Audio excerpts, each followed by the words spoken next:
Assalamu alaikum. I am Muhammad Bilal Hussain, lecturer of English Department of Mathuel Haji Abdullah Tibbo University College. Welcome to honors first year students. Today's lesson English reading skills. তো আমরা আশা করি সবাই ভালো আছেন। আজকে দেশে অনেক মানুষ, লক্ষ লক্ষ মানুষ করোনা ভাইরাসের কারণে বন্দি অবস্থায় মানবত জীবনযাপন করতেছে, স্কুল কলেজ বন্ধ। সেজন্য আমরা স্বাস্থ্যবিধি মেনে চলে মাননীয় প্রধানমন্ত্রী শেখ হাসিনা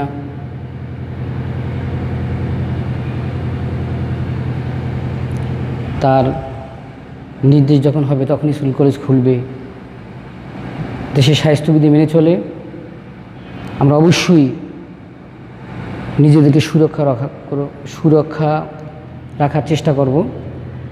সেজন্য সবাইকে ধৈর্য ধারণ করতে হবে, বাসায় থাকতে হবে। আমার একটাই কথা, স্টে হোম, কিপ সেফ। আমরা যদি বাসায় থাকি আমরা ভালো থাকব, যেখানে গ্যাদারিং সেখানে যাব না। তো প্রিয় শিক্ষার্থী, আজকের সাবজেক্টটা English reading skills. English reading skill ভিতরে part A, part B, part C, তিনটে পার্ট। পার্ট এ আমরা যে ব্রিফ কোশ্চেন আছে সেগুলো নিয়ে আলোচনা করব। পার্ট বি এ প্যাসেজ থাকবে, সেখানে শর্ট কোশ্চেন থাকবে, 7টার ভিতরে 4টা অ্যান্সার করতে হবে। আর পার্ট সি এ একটা কবিতা থাকবে, যে কোনো জায়গা থেকে সেটা আসতে পারে, ওখান থেকে আবার 5টা কোশ্চেনের অ্যান্সার করতে হবে। তো আজকে একটি ইম্পর্টেন্ট একটা কবিতা, টু ড্যাফোডিলস, রবার্ট হেরি। রবার্ট হেরি ইংলিশ সাহিত্যের একজন অন্যতম কবি, যার জন্ম হয়েছিল chief state United of kingdom, ইংল্যান্ডে 1591 খ্রিস্টাব্দের 24শে আগস্ট। ওনার বাবা ছিলেন একজন ধনী কামার। তো কামার পরিবারে জন্মগ্রহণ করে তার লেখাপড়ার প্রতি অনেক আগ্রহ ছিল। যখন বাবাকে হারান, তাদের অর্থনৈতিক অবস্থা খারাপ হয়ে যায়। তারপর সে তার চাচার কামারশালায় থেকে পড়াশোনা করে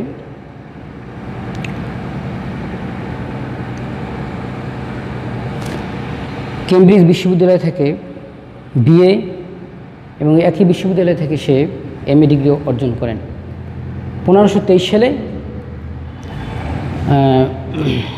1623 সালে। তো 15ই অক্টোবর 1674 সালে উনি মৃত্যুবরণ করেন।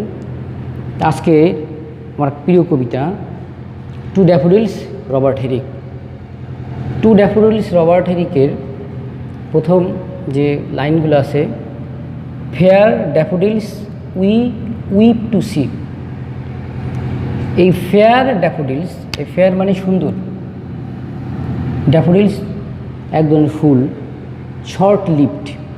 যারা এই ফুলটা এরকম একটা বৈশিষ্ট্য, সকালে ফুটে আবার দুপুরের পূর্বেই সে ঝরে পড়ে। উইপ টু সি, উইপ মানে আমরা কাঁদি। এখানে কবি নিজেকে বুঝাইছেন যে উইপ টু সি, আমরা তোমাদেরকে দেখে কাঁদি। কী কারণে? You হ্যাস্ট away. হ্যাস্ট শব্দের অর্থ হচ্ছে গিয়ে দ্রুত জোরে পড়ে যাওয়া। ইউ মানে তুমি, এই ড্যাফোডিলস তোমরা। হ্যাস্ট অ্যাওয়ে শোষণ, খুব তাড়াতাড়ি ঝরে পড়ে যাও। As yet the early rising sun. Early rising sun, সূর্য ওঠার যে সময়টা, যখন সূর্য ওঠে। Has not attained his noon. Attained শব্দের অর্থ হলো গিয়ে পৌঁছানো। হিজ নুন, এই সূর্যটা যখন দুপুরে গিয়ে পৌঁছায় দুপুরের টাইমের পূর্বেই অ্যাটেন্ড হিজ নুন, অর্থাৎ সূর্য দুপুরবেলা পর্যন্ত ওই টাইমটা ফেয়ার ড্যাফোডিলস পায় না। এর আগেই সে করে কি, স্টে থাকো। কবি বলেছেন আরও কিছুক্ষণ থাকো, তুমি বেঁচে থাকো, আনটিল দ্য হ্যাস্টিং ডে। হ্যাস্টিং ডে মানে দ্রুত চলমান যে দিন। দিন তো দিন রাত উভয়ই দ্রুত চলে। একটা কথা আছে যে time flies like an arrow, যে সময় তীরের ন্যায় চলে, খুব দ্রুত বেগে সময় চলে। হ্যাস রান, এই সময়টা চলে যায়।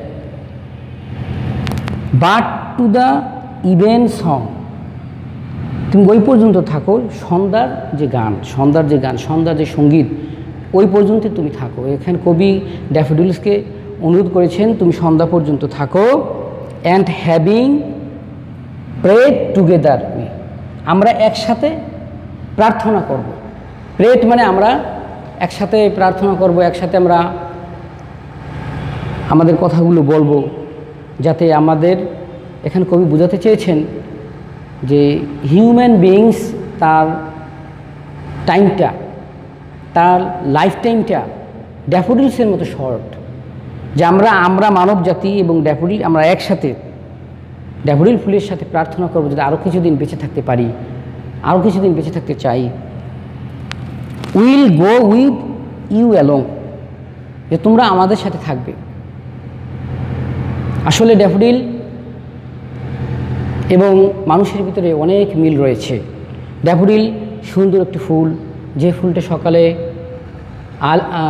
সকালে আর্লি রাইজিং টাইম, যখন আর্লি রাইজিং যে টাইমটা ওই সময় ফুটে, আবার বিফোর নুন দুপুরের পূর্বেই সে ঝরে পড়ে। মানুষের এখানে যে যৌবনকালটা, মানুষের যে জীবনটা, এই টাইমটা এখানে এরকম বোঝানো হয়েছে যে খুব দ্রুত চলে যায়।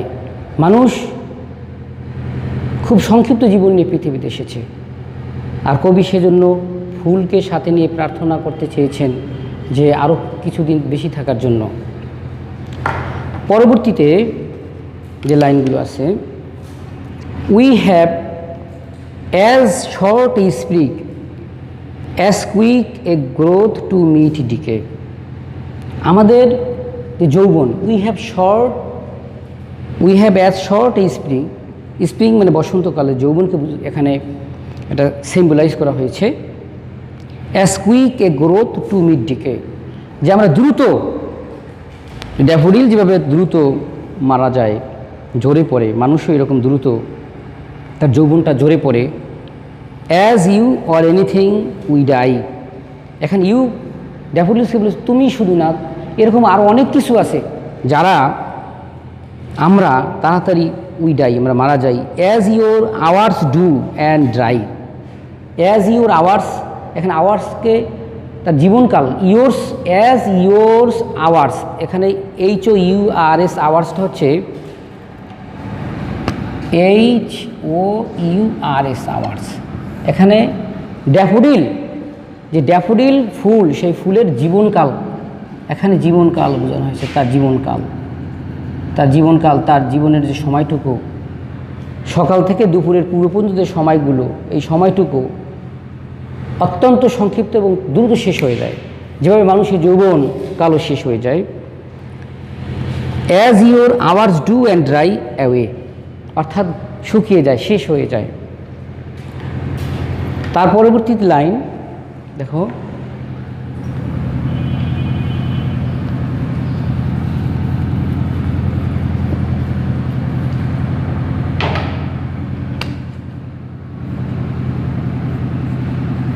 like to the summer's rain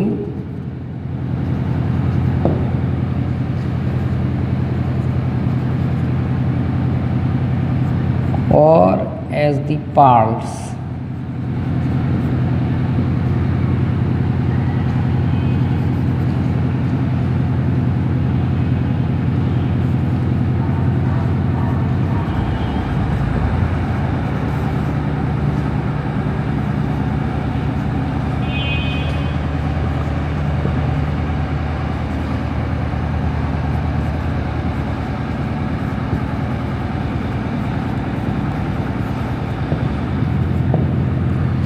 লক্ষ্য করো, like to the summer's rain or as the pearls of morning's dew never to be found again. এখানে like to the summer's rain, আমরা আপনারা এই লাইনটা খুব ইম্পর্টেন্ট। আমি মাঝে মধ্যে ক্লাসে একটা কবিতার কিছু ইম্পর্টেন্ট লাইন এটা এক্সপ্লেনেশনের জন্য রেখে দিই। এই তিনটা আপনারা ব্যাখ্যা করে এটা বাসায় ভালো করে বুঝবেন। Like to the summer's rain অর্থাৎ আমাদের জীবনটা, ড্যাফোডিলসের যে জীবনটা, মানুষের যে জীবনটা, গ্রীষ্মের বৃষ্টি, সামার্স রেইনটা কিন্তু অত্যন্ত শর্ট। এখানে একটা শর্ট অ্যান্ড সিগনিফিক্যান্ট টাইমের কথা বলা হয়েছে। Or as the pearls of morning's dew, pearls মানে কি মুক্তোর, মর্নিংস ডিউ শিশিরের কণা, মুক্তোর মতো, অর্থাৎ পালস অফ মর্নিং ডিউ শিশিরের ভোরের যে শিশিরের কণা সেটা মুক্তোর দানার মতো, never to be found again. অর্থাৎ আমরা যাদের বয়স এরকম হয়ে গেছে, কারো বয়স 30 বছর, 40 বছর, 50 বছর, সে শত চেষ্টা করলেও 1 বছরে চলে যেতে পারবে না। অর্থাৎ লাইফটা, জীবনটা এরকমভাবে শেষ হয়ে যাবে যে never to be found again. কোনো অজুহাত, কোনো কথা সে কারো শুনবে না। Never to be found again, সেটা আর কখনো খুঁজে পাওয়া যাবে না। Or as the pearls of morning dew never to be found again. অর্থাৎ মানুষের জীবনটা সামার্স যে রেইন, গ্রীষ্মের সেই বৃষ্টি, গ্রীষ্মের বৃষ্টির ন্যায় এটা ছোট সংক্ষিপ্ত সময়ে মানুষের জীবনটা। এবং ড্যাফোডিল এত সুন্দর ফুল, সেই ফুলের জীবনটা এত সুন্দর ফুল ড্যাফোডিল, সেটা সকালে ফুটে দুপুরের পূর্বে সে ঝরে পড়ে। মানুষের জীবনটাও শৈশবকাল থেকে বৃদ্ধকাল পর্যন্ত তার যৌবনকালটা, স্প্রিং যে টাইমটা, সেটা এত সংক্ষিপ্ত যেটা অনেক মানুষ সেটা উপলব্ধি করতে পারে না। এজন্য কেউ কোনো সমালোচক বলেছেন যে রবার্ট হেরিক সে 3টে জিনিস বেশি পছন্দ করতেন, সুরা, নারী, কবিতা। তো এইরকম সারা জীবন সে সুখে আনন্দে কাটিয়েছেন। লাস্টে জীবনে যখন দেখেছেন তার জীবনটা আসলেই, একটু কথা আছে যে time and tide wait for none, কোনো কিছুর জন্যই অপেক্ষা করে না, অত্যন্ত শর্ট লিভড। আসলেই যখন সব শেষ হয়ে গেছে তখন এইটা একটা শর্ট লিরিক পোয়েম, সেই শোকগাথা তার এই কবিতা দিয়ে সে বোঝাতে চেয়েছেন যে মানুষ জাতিকে সতর্ক করেছেন যে আমাদের জীবন সংক্ষিপ্ত, আমাদের কাজকর্মগুলো যদি সুন্দর হয়, আমরা প্রত্যেকটা কাজ, প্রত্যেকটা মুহূর্ত যাতে সুন্দরভাবে কাজে লাগাই। ড্যাফোডিল ঝরে পড়ে যাবে, তার কোনো অস্তিত্ব কিছুদিন পরে থাকবে না, মানুষের জীবনও তাই। ড্যাফোডিলসের সাথে আমাদের জীবনটা কম্পেয়ার করতে হবে। সুন্দর প্রত্যেকটা মুহূর্ত সঠিকভাবে কাজে লাগাতে হবে, জীবনের সফলতা আসবে। ভালো মানুষের পরোপকারে, মানুষের জন্য মানুষের জীবনকে বিলিয়ে দিতে হবে, ভালো কাজ করতে হবে। এখানে আমি একটি কথা বলতে চাই, সেটা হচ্ছে গিয়ে যে শর্ট কোশ্চেন অনেকগুলো থাকবে।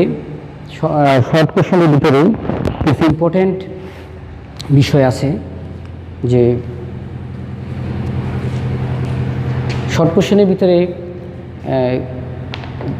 একটা কবিতার শর্ট ভিতরে অনেক রকম শর্ট কোশ্চেন থাকে। কবি কবে কোথায় জন্মগ্রহণ করেছেন, বিভিন্ন এটার ফর্মটা কী, এই কবিতার what is the form of the poem to daffodils, এই ধরনের শর্ট কোশ্চেন এগুলো বেশি পড়লে পরীক্ষা কমন থাকবে। এছাড়াও আমি 5টা কোশ্চেন আমি বোর্ডে লিখে দিই, এই কোশ্চেনগুলি সম্পর্কে একটু বাসায় আপনারা পড়বেন, পড়লে পরীক্ষার জন্য এগুলো আসতে পারে। সেটা হচ্ছে গিয়ে পার্ট সি থেকে আমি এটার উপরে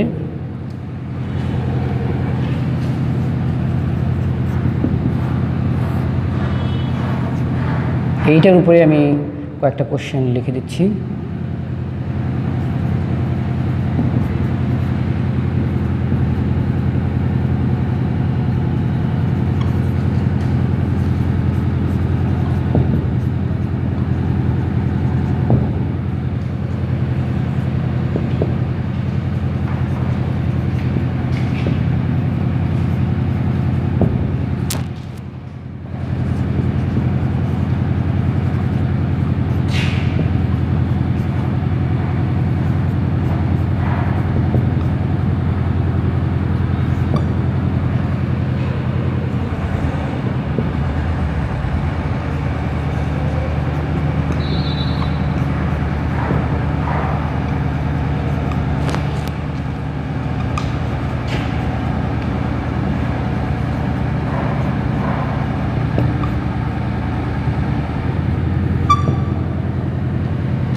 এই 4টা কোশ্চেন পরীক্ষার জন্য important. Write a summary of this poem.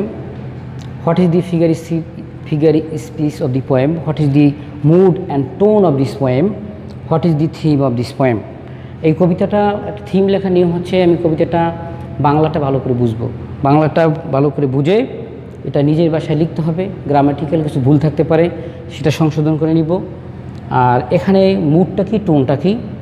একটা টোন হচ্ছে, একটা মুড হচ্ছে একটা কবির যে ইমোশনাল যে অ্যাটিটিউডগুলো, ইমোশনাল যে ফ্যাক্ট, সেটা হচ্ছে একটা কবিতার মুড। আর টোন হচ্ছে তার একজন কবির যে অথর্স, একজন পোয়েটস, তার অ্যাটিটিউড থ্রো অন ক্যারেক্টার বা রিডার্স, একটা অ্যাটিটিউড তার ক্যারেক্টার রিডারের এইসব বিষয় নিয়ে যে আলোচনা, সেটা হলো একটা টোন। টোনটা এখানে এই melancholy tone. What is the tone of this poem? এইখানে সম্পূর্ণ যেহেতু একটা শোকগাথা একটা বিষয়, একটা স্যাড অ্যান্ড মেলানকোলি টোন এখানে এক্সপ্রেস হয়েছে। সুতরাং কবিতার মূল বাংলা অর্থটা আমরা ভালোভাবে বুঝবো, ভালোভাবে বুঝে তাহলে আমরা কবিতার ভাব, এখানে বিষয় থিমটা আমরা বুঝতে পারবো। এবং আরেকটা জিনিস আমাদেরকে সতর্ক থাকতে হবে, যেটা আমি প্রায় বলি, যে একটা কবিতার কিছু ইম্পর্টেন্ট লাইন সেটা অবশ্যই বুঝতে হবে, এটা ব্যাখ্যা করতে হবে, নিজে নিজে চেষ্টা করতে হবে, এবং না বুঝলে স্যারদেরকে জিজ্ঞেস করতে হবে। আমরা সবাই ভালো থাকি, সুস্থ থাকি।